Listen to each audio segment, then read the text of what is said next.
ओम शांति। 21 दिसंबर 2022 बाबा के आज के महावाक्य हैं। बाबा समझाते, मीठे बच्चे, तुम सभी मनुष्य मात्र के कल्याणकारी हो। तुम्हें बहुतों का कल्याण करना है। अशरीरी बनने के अभ्यास के साथ साथ सर्विस भी ज़रूर करनी है। तो स्व सेवा और विश्व सेवा का बैलेंस आज बाबा याद दिला रहे हैं। हम स्व कल्याणकारी नहीं बल्कि विश्व कल्याणकारी हैं। तो पूरे विश्व की आत्माओं का कल्याण हमें सोचना है, करना है। प्रश्न है, किस एक बात में बाप भी ड्रामा की भावी कह चुप हो जाते हैं? बाबा समझाते, बच्चे जो बहुत समय तक बाप की पालना ले फिर माया के वश हो जाते हैं, शादी कर कहाँ ना कहाँ चले जाते हैं, आश्चर्यवत भागंती हो जाते हैं, तो बाप ड्रामा की भावी कह चुप हो जाते हैं। बाप जानते हैं ये भी यज्ञ में विघ्न पड़ते हैं। बाप को औना रहता है, बच्चे कहाँ किसी के नाम रूप में नहीं फंस जाएं। माया बहुत विघ्न डालती है, इसलिए बाबा राय देते हैं, बच्चे तुम्हें माया से डरना नहीं है, बाप की याद से विजयी बनना है। तो माया तो आएगी, भिन्न भिन्न रूप लेकर डराएगी, बाबा से बेमुख करेगी, लेकिन बाबा कहते तुम्हें भी पहलवान होकर रहना है, माया से डरना नहीं है। ओम शांति। मीठे मीठे बच्चे जानते हैं कि हम बाप और दादा के सामने बैठे हैं। हर एक बात नई है और याद करना है श्रीमत पर एक ही बाप को। बाप श्रीमत देते हैं दादा के तन द्वारा। घड़ी घड़ी बच्चों को सावधानी मिलती है कि मन मना भव, अर्थात बाप को याद करो। इस दादा को याद नहीं करना है। दादा की आत्मा भी बाप को याद करती है, तो तुमको भी याद करना है। तो ब्रह्मा बाबा भी याद शिव बाबा को ही करते हैं, इसलिए बाबा कहते तुम्हें भी याद तो शिव बाबा को करना है, वर्षा तो शिव बाबा से ही मिलेगा। तुम आत्मा अशरीरी हो, मैं भी अशरीरी हूँ, सिर्फ तुमको इस तन द्वारा पढ़ा रहा हूँ। ये कोई सर्वशक्तिमान नहीं, सर्वशक्तिमान एक ही बाप है। भल तुम विश्व के मालिक बनते हो, परंतु तुमको सर्वशक्तिमान नहीं कहेंगे। सर्वशक्तिमान द्वारा तुम रावण पर जीत पाकर फिर से अपना राज्य पद लेते हो। बाप का फरमान है कि मुझे अपने बाप को याद करो। तुम झाड़ के आदि मध्य अंत का राज समझ गए हो। अभी तुम कितने समझदार बने हो, अर्थात बुद्धि में नॉलेज है। इस नॉलेज से तुमको बहुत ऊंच पद मिलता है। नर से नारायण बनते हो। ये राजयोग की पढ़ाई है। कल्प पहले भी तुमने ये पढ़ाई पढ़ी है। एम ऑब्जेक्ट सामने खड़ी है, फिर जो जितना पुरुषार्थ करे। एम ऑब्जेक्ट बाबा ने सबको एक जैसा दिया है। लक्ष्य इस पढ़ाई का एक ही है, नर से नारायण बनना, मनुष्य से देवता बनना। लेकिन बाबा कहते बनेंगे कब? वो सब पुरुषार्थ पर मदार है। कौन क्या बनते हैं? पुरुषार्थ बहुत करना चाहिए और है भी बहुत सहज। अपने घर को जानना ये कोई मुश्किल नहीं है। हम आत्मा अशरीरी है, शांति धाम में रहते हैं।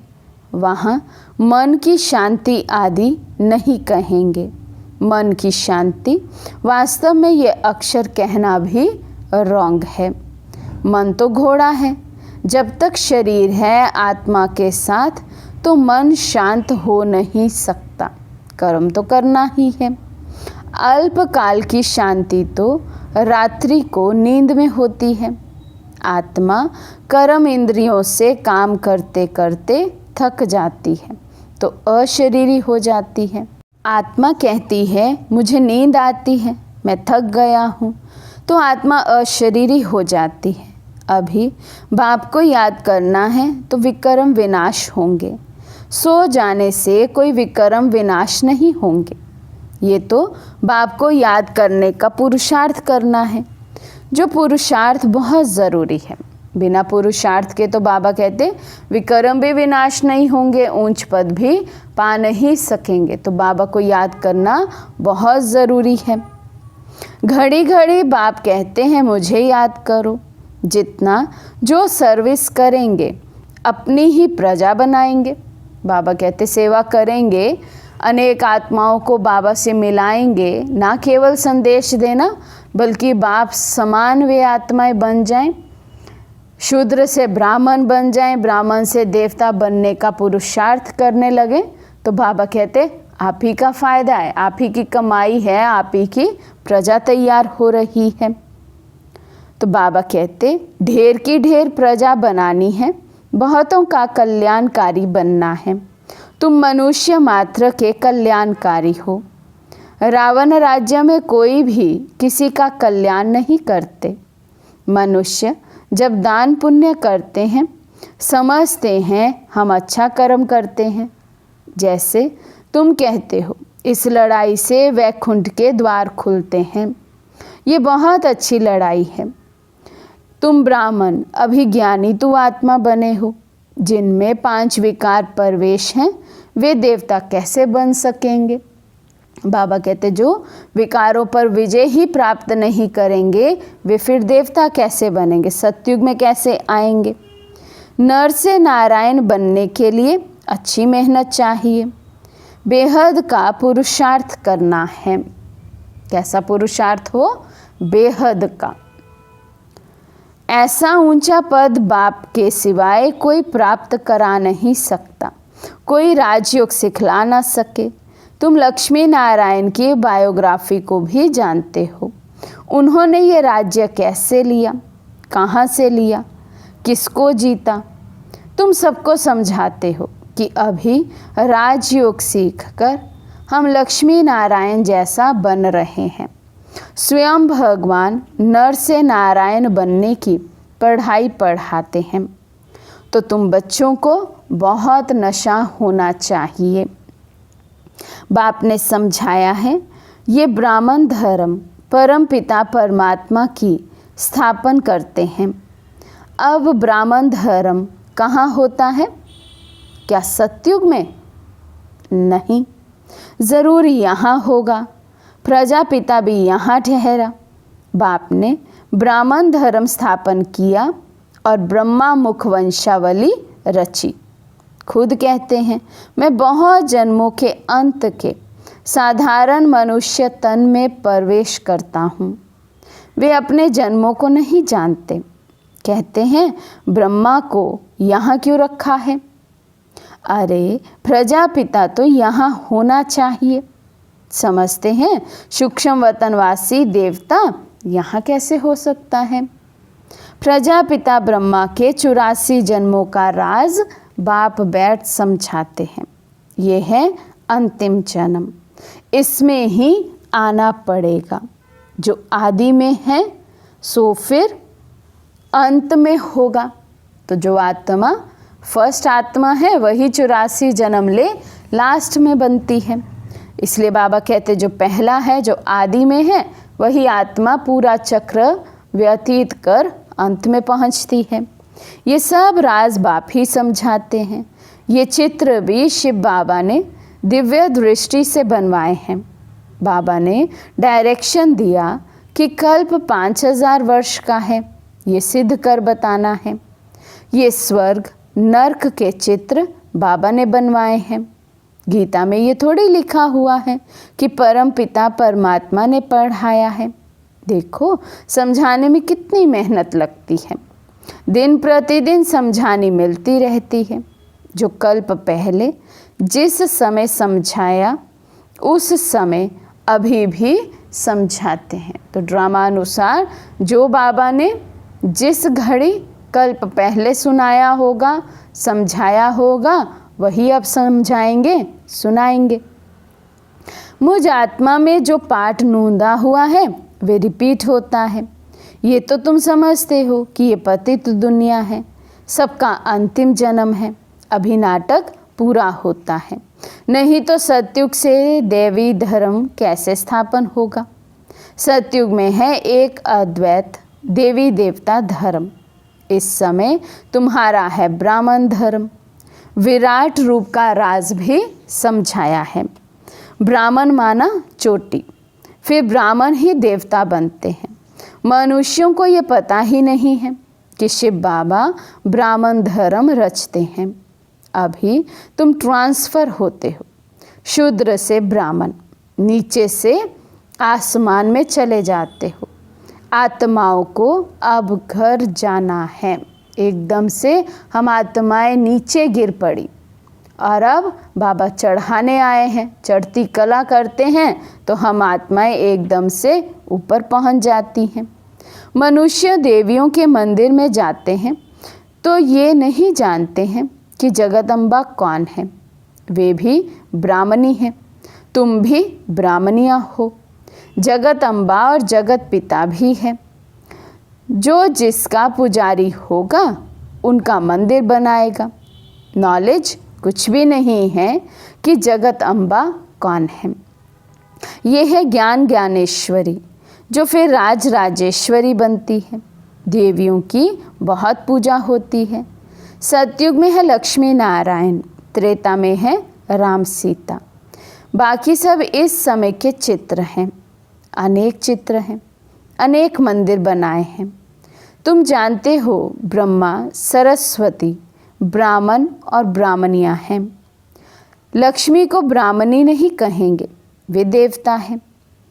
जब ब्राह्मणी हैं तो सब मनोकामनाएं पूर्ण करती है 21 जन्मों के लिए। जब लक्ष्मी बनती है तो ग्रेड कम हो जाता है। बाबा कहते संगम युग में है, ब्राह्मणी के पाठ में है तो 21 जन्मों के लिए सबकी मनोकामनाएं पूर्ण करती है। और लक्ष्मी बन जाती है तो ग्रेड कम हो जाता है। अभी तुम ईश्वर की संतान हो, क्योंकि लक्ष्मी की पूजा तो केवल वर्ष में एक ही बारी करेंगे और उनसे केवल एक ही चीज़ धन मांगा जाता है। तो बाबा समझाते तुम्हारी ग्रेड ऊंची है, तुम ईश्वरीय संतान और सतयुग में होंगे दैवी संतान, तो इसलिए हमारी ग्रेड अभी ऊंची है। इन बातों को कोई मनुष्य नहीं समझ सकते। तुम हो ब्राह्मण कुलभूषण, अभी तुम ईश्वर के बने हो, फिर देवता कुल में जाएंगे। ये संगम युग कल्याणकारी है। बाप भारत को स्वर्ग बनाते हैं। भारत ही प्राचीन हेवन था, परंतु किसी की बुद्धि में नहीं बैठता। भारतवासियों को मालूम पड़े तो खुशी हो जाए कि हम स्वर्ग के मालिक थे। कोई मरता है तो कहते हैं स्वर्ग गया। हेवनली गॉड फादर ही हेवन बनाते हैं। मूल वतन तो है ही, उसके लिए स्थापना अक्षर नहीं आएगा। स्थापना धर्म की होती है। वे आत्माओं का घर है जो इस समय खाली होता है। फिर नंबरवार सब आएंगे। ये बच्चों की बुद्धि में बिठाना है, औरों को समझाने के लिए। धर्म स्थापन अर्थ जो भी आत्माएं आती हैं वे फिर सतो रजो तमो में आती हैं। तुमको अब ऊपर जाना है, तुम्हारी चढ़ती कला है। तुम रूहानी ब्राह्मण मुख वंशावली हो, वे है कुख वंशावली जिस्मानी ब्राह्मण। वे जिस्मानी तीर्थ कराते हैं, कथा सुनाते हैं। तुम ब्राह्मण सृष्टि के आदि मध्य अंत का राज समझाने वाले हो। जिस्मानी ब्राह्मण भी यहाँ आते हैं। उन्हों को जब मालूम पड़ता है कि सच्चे ब्राह्मण बरोबर ये है, तब समझते हैं हम बरोबर झूठी कथाएं सुनाते हैं। उन्हों के कच्छ में है कुर्रम, तुम्हारी बुद्धि में है नॉलेज। वे शास्त्र पढ़कर सुनाते हैं और तुम्हारी बुद्धि में नॉलेज है, जैसे बाबा की बुद्धि में नॉलेज है। बाबा सत चित आनंद स्वरूप बीज रूप है और है भी निराकार। तुमको भी बुद्धि में नॉलेज धारण करनी है।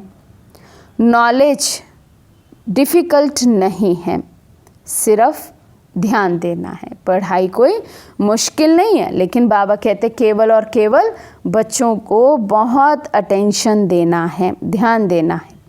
ऐसे भी नहीं कोई घर बार छोड़ना है, ये तो कारण बन जाते हैं। समझो बच्ची शादी करने नहीं चाहती है, बाप मारते हैं, परंतु छोटी है, भाग नहीं सकती है। बालिग है तो आकर शरण लेती है, गाते हैं शरण पड़ी मैं तेरे, क्योंकि रावण राज्य में बहुत दुखी हैं। फिर बाप से वर्षा पाते हैं। समझो किसी को पति बहुत मारता है, समझती है इससे जाकर बाबा की शरण लेवें, परंतु घर बार छोड़ना मासी का घर नहीं है। तो बहुत सी ऐसी आत्माएं हैं जो यज्ञ के आदि समय में अपना घर बार बच्चे पति सब छोड़कर बाबा के पास आ गए और समर्पित रूप से रहे। लेकिन बाबा कहते इसमें भी बड़ी हिम्मत चाहिए। ऐसा भी नहीं हो यज्ञ में आ जाएं और फिर बाद में घर बार बच्चे आदि याद आते रहें।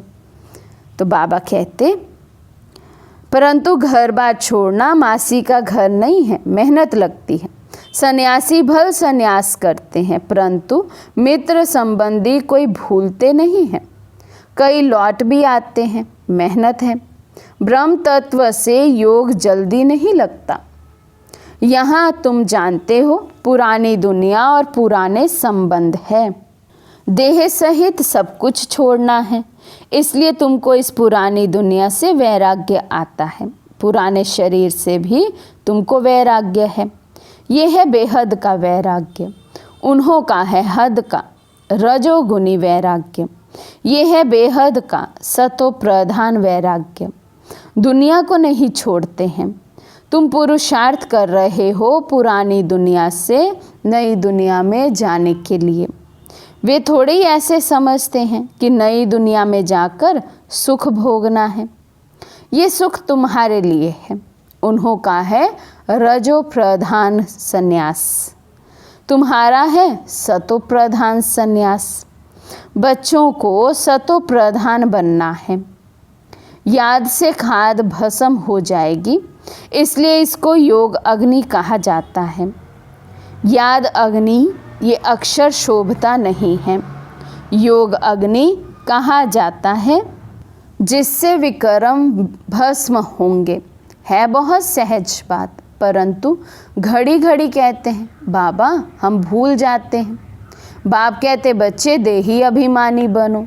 सतयुग से त्रेता तक तुम सोल कॉन्शियस रहते हो। तुम आधा कल्प सोल कॉन्शियस, आधा कल्प बॉडी कॉन्शियस बने हो। तो अब सोल कॉन्शियस बनने में मेहनत लगती है। सतयुग में समझते हैं हम एक शरीर छोड़ दूसरा लेते हैं।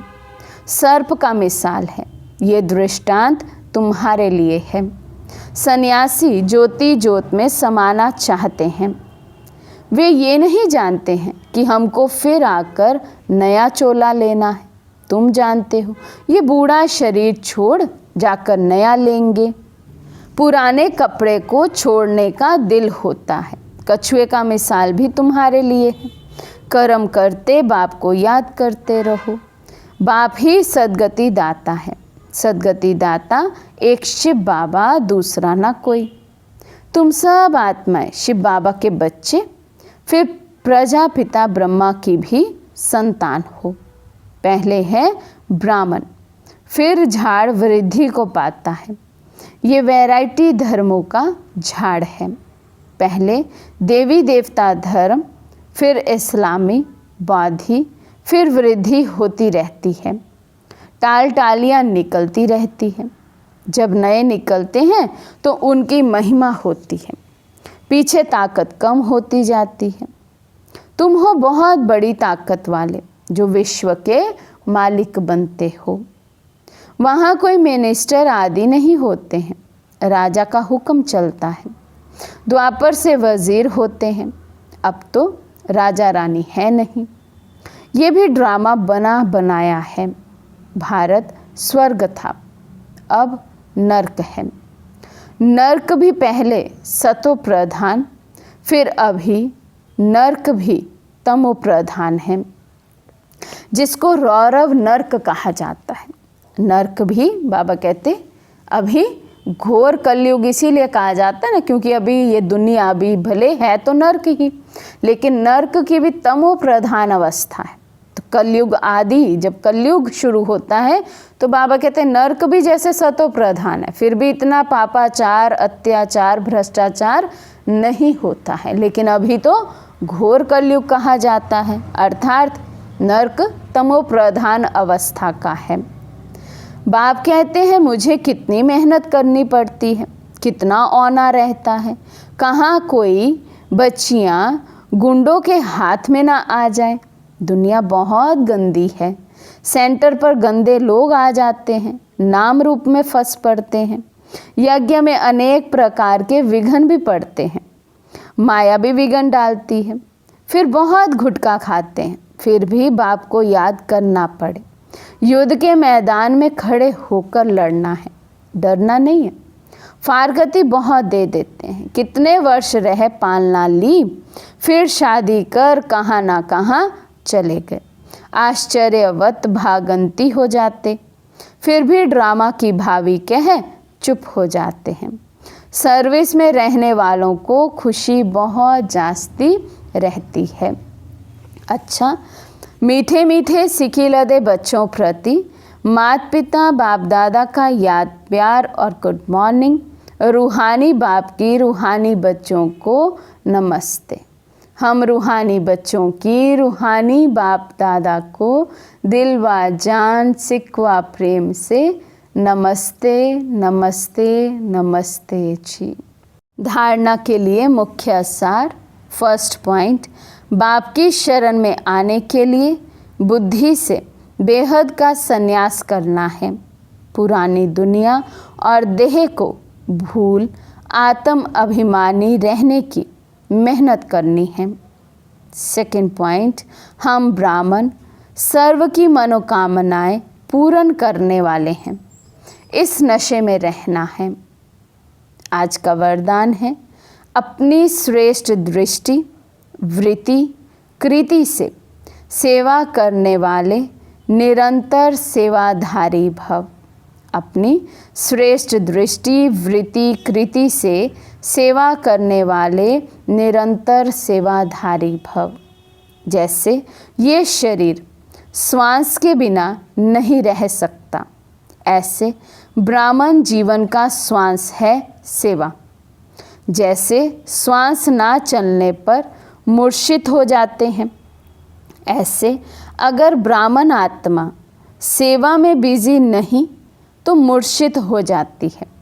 इसलिए हर समय अपनी श्रेष्ठ दृष्टि से वृत्ति से कृति से सेवा करते रहो। वाणी से सेवा का चांस नहीं मिलता तो मनसा सेवा करो। जब सब प्रकार की सेवा करेंगे तब फुल मार्क्स ले सकेंगे। तो केवल किसी एक प्रकार की सेवा नहीं, लेकिन तन मन धन से, बोल वाणी से, मनसा से हर तरह की सेवा बाबा कहते करेंगे तब फुल मार्क्स ले सकेंगे। स्लोगन है साक्षीपन की स्थिति का तख्त ही यथार्थ निर्णय का तख्त है। साक्षीपन की स्थिति का तख्त ही यथार्थ निर्णय का तख्त है। अच्छा, ओम शांति।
है।